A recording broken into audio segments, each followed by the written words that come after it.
કેમ કે હવે જે પોલીસ મિત્રોના પટ્ટા ઉતારવાની વાત કરી હતી એ બાબત એ પ્રકરણને લઈને ખૂબ જ મોટી ચર્ચાઓ ચાલી રહી છે. ત્યારે આપણે લોકો પણ પોલીસ મિત્રોનો સાથ સહકાર આપી રહ્યા છે. કેમ કે જિગ્નેશ મેવાણીજીએ ઘણી બધી એવી વાતો કરી, દારૂબંધીને લઈને હોય, ડ્રગ્સને લઈને હોય, અને ઘણી બધી એવી સારી એવી ચર્ચાઓ કરી, જે વિરોધ કર્યો એ સારી બાબત છે આમ તો જોવા જઈએ તો. પણ લોકો પણ હવે એમના સપોર્ટમાં, પોલીસ મિત્રોના સપોર્ટમાં આવી રહ્યા છે.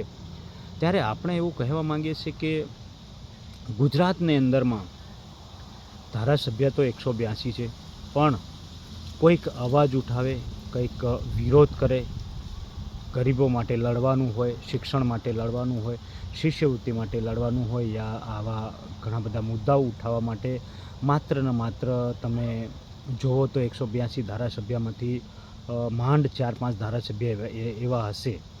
છતાં પણ લોકો સાથ સહકાર એટલો બધો નથી આપતા અને આપણા માટે લડે છે. ત્યારે ખરેખર આપવું જોઈએ. ઓલવેઝ સાથ સહકાર એમને આપણો મળવો જ જોઈએ દોસ્તો. કેમ કે એ લોકો આપણા માટે લડી રહ્યા છે, આપણા ફાયદા માટે જ લડી રહ્યા છે. આપણે વાત કરવા જઈએ તો અનંત પટેલ હોય, ચૈતર વસાવા હોય, જિગ્નેશ મેવાણી હોય, તેમજ રાજુ કરબડા હોય, ગોપાલ ઇટાલિયા હોય, આવા ગણ્યા સુણ્યા જે ધારાસભ્યો છે, જે આપણા હકો માટે લડી રહ્યા છે, આપણો અવાજ બની રહ્યા છે, આપણી તાકાત બની રહ્યા છે દોસ્તો.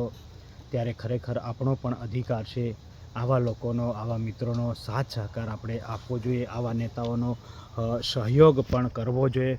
મિત્રો, કોઈ પણ વ્યક્તિ આપણા માટે લડવા તૈયાર નથી. 182 ધારાસભ્ય, 27 તો આપણા એસટી આદિવાસી જે કાસ્ટના છે, આપણા જ નેતાઓ છે, છતાં પણ આપણા માટે અવાજ નથી બનતા. ત્યારે આવા નેતાઓને હિંમત વધારવી જોઈએ. ખરેખર આપણે કોઈ સ્પેશિયલી પાર્ટીનો વિરોધ નથી કરતા, કોઈ પાર્ટીનું સમર્થન પણ નથી કરતા, પાર્ટીની કોઈ વાતો પણ નથી કરતા દોસ્તો. પણ આપણે એવું કહેવા માંગીએ છીએ કે જો કોઈ પણ પાર્ટીના હોય નેતા અને જો આપણા માટે લડતા હોય, ગરીબો માટે લડતા હોય, જ્યારે આપણા હકો, અધિકારો, એવા ઘણા બધા એ બાબતમાં આપણા માટે લડતા હોય, ત્યારે આપણે સાથ સહકાર આપીશું. ત્યારે જ એમની તાકાત વધશે, ત્યારે જ એ લોકો વધુ સારું કાર્ય કરી શકશે.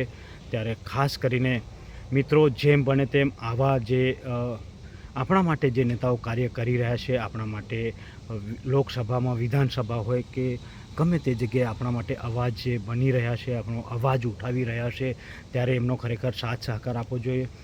કેમ કે પાર્ટી ગમે તે હોય, પણ નેતા જો આપણા માટે લડવા તૈયાર હોય, નેતા આપણા માટે જે બોલવા તૈયાર હોય, આપણું ભલું વિચારતા હોય, એવા લોકોને સાથ સહકાર આપો. ખાસ કરીને આપણે કોઈ પાર્ટીને પસંદ ના કરતા, આપણે નેતાઓને પસંદ કરો, જે આપણને ઉપયોગી થાય એવા નેતાઓને પસંદ કરો દોસ્તો.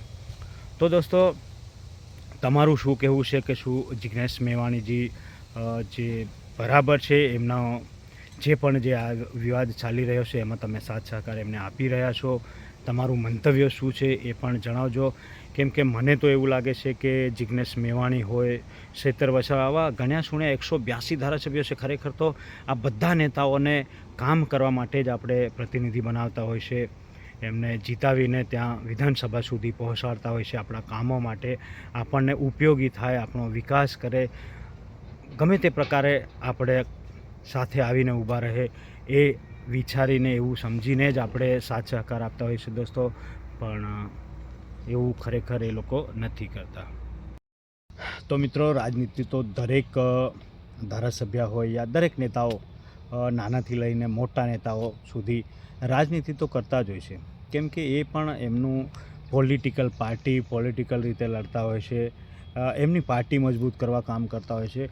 પણ દોસ્તો, આપણે એવા નેતાઓને સાથ સહકાર આપવાનો છે, એવા નેતાઓને પસંદ કરવાના છે કે જે લોકો આપણા માટે અવાજ ઉઠાવે. ખાસ કરીને આપણે ઘણા બધા એવું થાય છે કે યાર, આપણે પાર્ટીઓના ભ્રમમાં આવી જઈએ, પાર્ટીઓના ચક્કરમાં આવીને અંદરો અંદર ઝઘડા પણ કરીએ છીએ, પાર્ટીઓની વાતોમાં આવીને આપણે સારા નેતાઓને પણ મત નથી આપતા, અને ગુંડાઓ, જે બુટલેગરો હોય, એ લોકોને મત આપીને જીતાવી દેતા હોય છે. ત્યારે આપણને કોઈ જ લાભ મળતો નથી, કોઈ જ ફાયદો નથી થતો.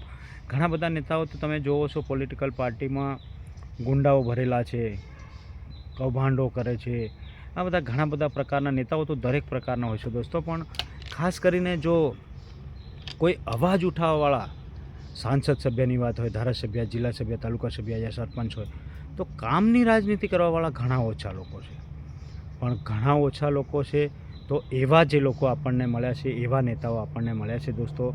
તો એમનો સાથ સહકાર આપી અને એમની તાકાત વધારો અને બને ત્યાં સુધી એવા લોકોને લગાતાર આપણા વચ્ચે રાખો અને એ લોકો જે કાર્ય આપણા માટે કરી રહ્યા છે એ લોકોને સાથ સહકાર આપો. એ લોકોને આપણે હજુ મજબૂત બનાવવાના છે દોસ્તો.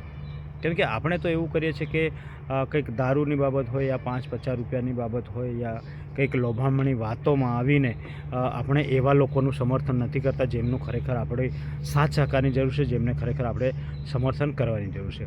તો દોસ્તો, આપણું માત્ર ને માત્ર આપણું લક્ષ્ય, મારું એવું કહેવું છે કે આપણે જિગ્નેશ મેવાણીજી જે વાત કરી રહ્યા છે એ ચોક્કસ સારી બાબતમાં વાત કરી રહ્યા છે. જે દારૂબંધીની વાત હોય, દારૂ યા પોલીસ મિત્રોની જે વાત કરી છે, એ બધી બાબતો, જેટલી પણ વાતો જિગ્નેશ મેવાણીજી કરી રહ્યા છે, સેતર વસાવજી કરી રહ્યા છે, એ લોકો ખૂબ જ સારી કાર્ય કરી રહ્યા છે સમાજ માટે યા આપણા લોકો માટે. ત્યારે એવા લોકોની તાકાત બનો દોસ્તો. અને સ્પેશિયલી આપણે પાર્ટીની વાત નથી કરતા, કોઈ પણ પાર્ટીના નેતા હોય પણ જો આપણું કાર્ય કરી રહ્યા છે, આપણને ઉપયોગી થઈ રહ્યા છે, ત્યારે એવા લોકોને સાથ સહકાર આપવો જોઈએ. ઓલવેઝ સાથ સહકાર આપણો મળવો જોઈએ. કેમ કે જો દોસ્તો આપણો સાથ સહકાર એમને મળશે ત્યારે ખૂબ જ એમની તાકાત વધશે અને ખૂબ જ સારા કાર્યો થશે અને ખૂબ સારા કાર્યો થશે ત્યારે દેશનો વિકાસ થશે, ત્યારે આપણને શિક્ષણ મળશે, ત્યારે જ આપણને ન્યાય મળશે, ત્યારે જ આપણા હકો મળશે દોસ્તો. તો દોસ્તો, આપણે આ પોલિટિકલ પાર્ટી બાબત યા આ ધારાસભ્યો હોય યા નેતાઓ બાબતની ચર્ચાઓ કરી છે.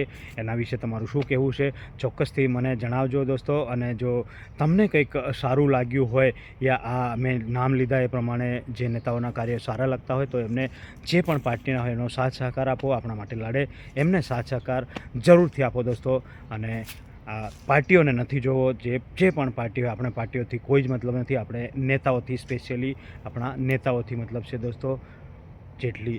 જેથી બને ત્યાં સુધી સારા નેતાઓને પસંદ કરો અને આપણું ભવિષ્ય ઉજ્જવળ બને એવા કાર્યો કરો દોસ્તો. બસ આટલું જ કહેવું છે. જય માતાજી. ફરી મળીશું.